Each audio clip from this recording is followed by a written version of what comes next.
Afghanistan and Pakistan traded fire across their border, escalating tensions after an alleged airstrike hit Kabul earlier this week.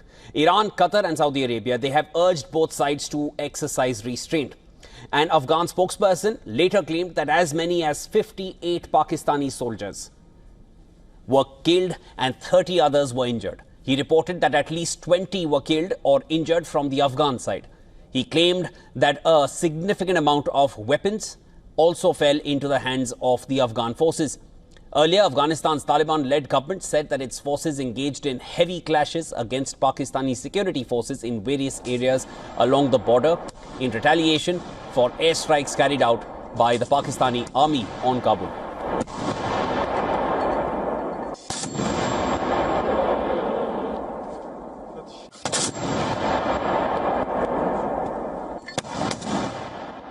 Unconfirmed reports citing Afghanistan's Ministry of Defense, they have claimed that Taliban-led forces had captured multiple Pakistani army outposts along the Durand line, including in the volatile Kunar and Helmand provinces.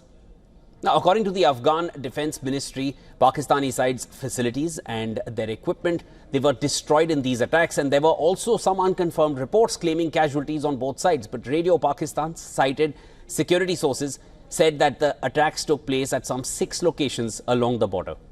Taliban officials from several border provinces, including Kunar, Nangarhar, Paktia, Khost, Helmand, these provinces, they confirmed that clashes were ongoing.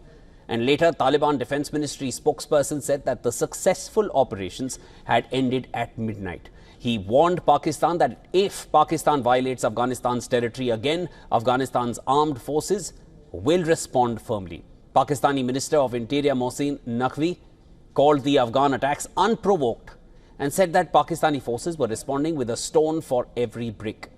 A senior official from Pakistan's Khyber Pakhtunkhwa province said that Pakistani forces responded with heavy fire and shot down 3 Afghan quadcopters suspected of carrying explosives.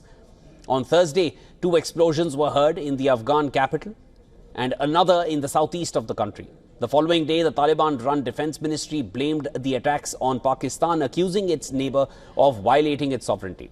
Islamabad did not confirm that it was behind Thursday's attacks, but called on Kabul to stop harboring the Pakistani Taliban on its soil. And Pakistani Defence Minister Khwaja Asif told Parliament on Thursday that several efforts to convince the Afghan Taliban to stop backing the TTP, Tehreek-e-Taliban Pakistan, had failed, issuing a warning that Pakistan will not tolerate this any longer.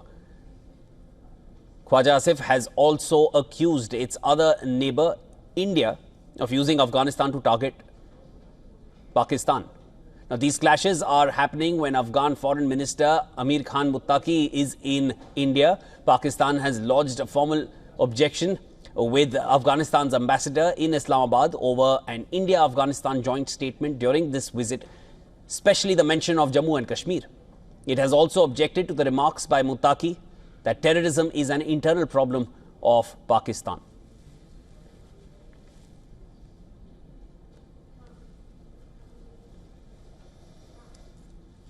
All right, joining me live to discuss this further is Lynn O'Donnell. She's a journalist and author from London. Lynn, always a pleasure speaking with you. Thanks so much for joining me here.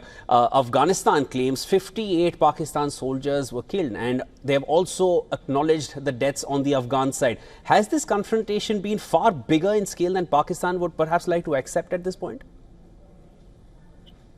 Hi, Shivan. It's impossible to know. The Taliban is an organization that is run by terrorists, and lies and propaganda are at the very heart of their existence. So whatever they say, you have to take with a pinch of salt. I think the same is probably true on the Pakistani side because they're on the back foot.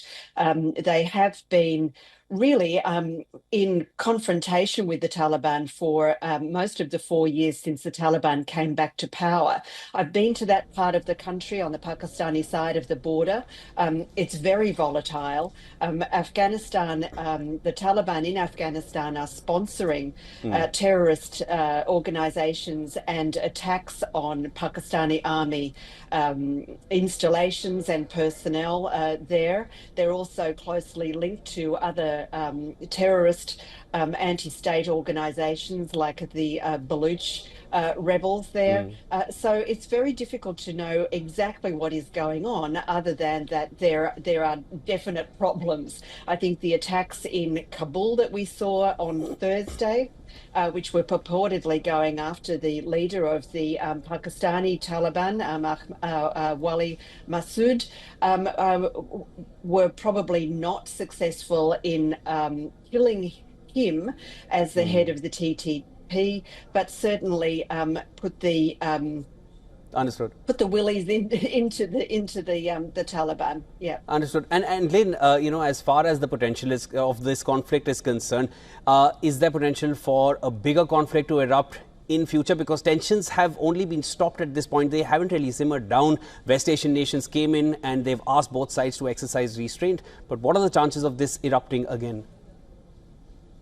Oh, I think the chances are very high. There is a low-level war going on in the North Waziristan, Khyber Pakhtunkhwa region of Pakistan that is being sponsored by the Afghan Taliban. This is Project Taliban, as some people in that region call it.